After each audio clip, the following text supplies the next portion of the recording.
Bismillahirrahmanirrahim. Alhamdulillah wa masih diberi nikmat mugi-mugi saged ngaji istiqomah manfaat barokah fid dini wad dunya wal akhirah. Qauluhu wa la'bu bil alatil lahwi. Nah, ini masih membahas tentang kemaksiatan tangan. Kemarin sudah dibahas panjang lebar, ini masih ada sebagian maksiat tangan yang belum kita bahas. Qauluhu wa la'bu lan dolanan bil alatil lahwi kelawan pira-pira alat musik al muharramati engkang diharamake, contone katon buri kaya kecapi, warobabilan rebab, wal mizmarilan seruling, wal audarilan gitar. Jadi ada ulama dalam kitab Sulamut Taufik itu mengharamkan alat-alat musik, contohnya gitar, contohnya seruling dan lain-lain. Tapi di sebagian kitab lain ada yang membolehkan dengan catatan tidak menjerumuskan kemaksiatan. Jadi ada sebagian ulama yang mengatakan boleh-boleh saja, tapi tidak menjadikan sebuah kemaksiatan. Misalkan seruling digunakan untuk dangdut, yang dangdutnya ini nantinya banyak orang-orang yang mabuk. Lah itu jelas tidak diperbolehkan. Jadi memang ada ulama yang membolehkan dengan catatan tidak terjerumus pada kemaksiatan. Tapi kalau kitab Sulamut Taufik ikut tidak memandang itu, pokoknya ada alat musik itu diharamkan. Qalu walamsul ajnabiyati lan demek wadon liya amten kelawan jarak bi ghairi hailin kelawan tanpa hail. Memegang perempuan yang bukan mahram. Mahram itu haram dinikah. Contohnya adike, mbake. Itu mahram. Lah, selain mahram berarti wanita yang membatalkan wudu. Nah, berarti sing ajnabiyah. Jadi misalkan tanggane atau temannya lawan jenis, lah itu memegang kulit secara sengaja dan tanpa adanya penghalang, kulit podo kulit itu haram dan bisa membatalkan wudu. Jadi misalkan mau temannya, misalkan Fatimah dengan Zaid, lah ini tidak ada hubungan mahram, terus megang kulitnya tanpa adanya hail aling-aling itu batal wudhunya, plus juga hukumnya haram, tidak diperbolehkan. Au bihi utau kelawan hail bisyawatin kelawan syahwat walau majinsin senajan iku yang dalam sartane jenis au mahramiyatin utawa bangsa mahram, atau ada hail penghalang. Jadi dia memakai kaos tangan tetapi dia syahwat. Meskipun toh itu sesama jenis, laki-laki dengan laki-laki, nek syahwat tetap tidak diperbolehkan. Perempuan dengan perempuan, masya iku satu jenis, itu tetap tidak diperbolehkan ketika bersentuhan kulitnya itu ada syahwat. Atau mahram misalkan dene be adike, terus syahwat itu juga bermasalah nantinya Tapi kalau tidak syahwat enggak masalah. Jadi ini ada syahwat, masya itu mahram, masya itu satu jenis laki-laki dengan laki-laki. Ini ada syahwat tetap tidak diperbolehkan. Meskipun toh itu memakai hail, memakai pelindung kulit, kaos tangan misalkan, atau baju. Jadi kulitnya dia menempel pada baju sampean misalkan, itu tetap tidak diperbolehkan ketika ada syahwat. Nah, kecuali istrinya sendiri. Nah, istrinya sendiri enggak masalah. Wa taswirul hayawani lan menggambar hewan. Menggambar hewan juga tidak diperbolehkan. Sing utuh bernyawa. Misalkan kucing utuh. Jadi nek menggambar kucing utuh, mulai kepala sampai buntut utuh. Atau misalkan ayam sing bernyawa iki iku cara kitab Sulamut Taufik tidak diperbolehkan. Tapi nanti juga ada ulama yang membolehkan, ada Tapi nek bentuk patung ya, itu ulama sepakat tidak memperbolehkan selama itu gambarnya adalah bernyawa utuh mau. Jadi misalkan patungnya bentuk kucing utuh, itu tidak diperbolehkan. Tapi kalau masih bentuk gambar, itu ada ulama yang membolehkan, ada yang tidak membolehkan. Tapi kalau setengah badan nggak masalah.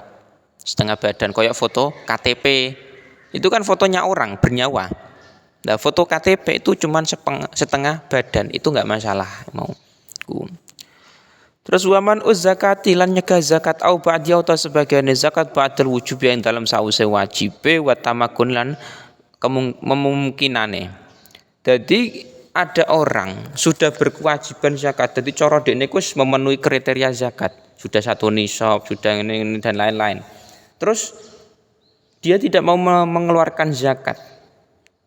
Itu nantinya tetap dia berstatus dosa. Artinya maksiat tangan. Karena dia mencegah zakat ki mau, meskipun to cuman sebagian. Jadi cara misalkan zakatnya 2,5 juta, ini zakat cuma 1 juta. Sing 1,5 juta dia tidak mau mengeluarkan, itu tetap maksiat mau.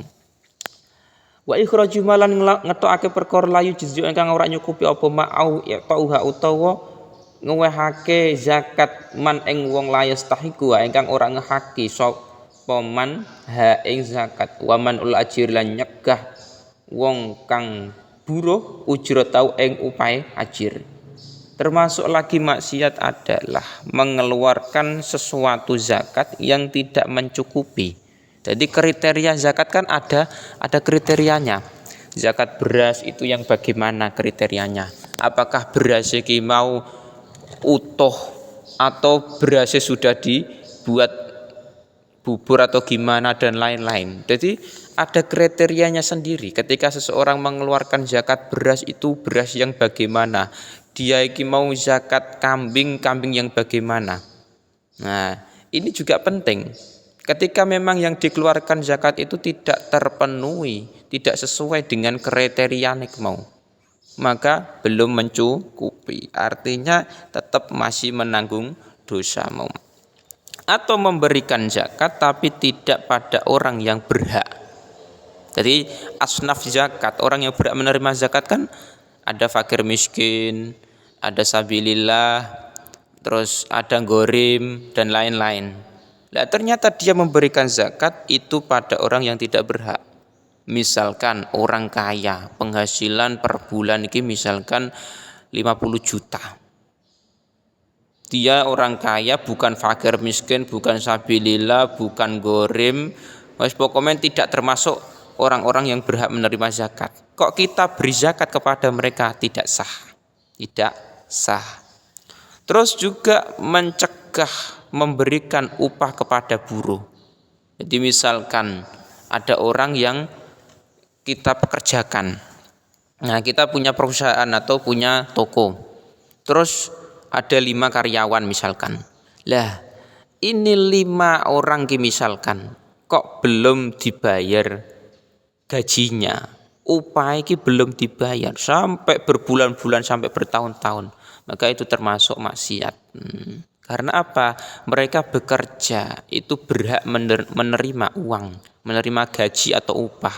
Kita tahan itu termasuk maksiat mau. Qalu wa mal umtori lan nyegah wong kang terdesak.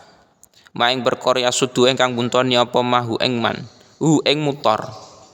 Wa adamung ingko digorikin lan ora anani nyelametake wong kang tenggelam min gairi uzrin saking tanpa uzur fihi maing dalem karone mutor karo gorek mau. Termasuk maksiat adalah ada orang yang sangat membutuhkan bantuan kita. Nah, tapi kita nggak mau menolong. Misalkan ada orang kelaparan, nggak punya uang sama sekali, terus minta tolong kepada kita, minta makan. Kita nggak mau beri makan, tidak mau memberi uang. Nah, itu termasuk maksiat karena ada orang yang sangat membutuhkan tapi kita tidak mau menolong. Padahal kita mampu. Nah, itu termasuk maksiat. Terus juga maksiat lagi adalah tidak mau menolong orang yang tenggelam, tapi bukan uzur.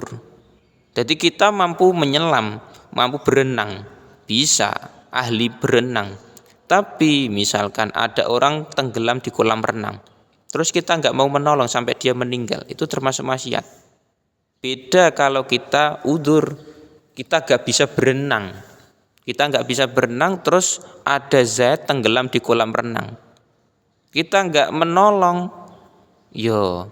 kita nggak mau menolong, juga repot, pasti dia mati. Tapi kita menolong, kita juga nggak bisa berenang, ya wes, panggilkan orang yang bisa menolong. Jadi kalau kita uzur tidak bisa berenang, itu beda lagi kasusnya. Terus di situ dijelaskan wa kitabatu malan, nulis perkara ya harum ingkang haram pu anu tu ngucap bi kelawan mah, wal khiyanatu lan berkhianat wa yauta khianat iku ziddun nasihati, iku lelawanane nasihat, fatashmalu mongko mengku apa khianat al af'ala pira-pira penggawean wal aqwalan pira-pira ucapan wal ahwalan pira-pira tingkah. Termasuk maksiat lagi adalah menulis sesuatu yang diharamkan untuk diucapkan. Ini tidak diperbolehkan. Karena apa? Sesuatu ini tidak boleh diucapkan. Ditulis pun juga haram. Terus sing terakhir adalah berkhianat. Berkhianat itu sebaliknya nasihat. Nasihat itu kan sesuatu perkara yang memang baik, dianjurkan. Tapi kalau berkhianat itu termasuk maksiat. Nah, itu bisa berkhianat dalam segi af'alnya, dalam segi perbuatannya, ucapannya atau tingkah lakunya. Itu semuanya tidak diperbolehkan yang namanya berkhianat.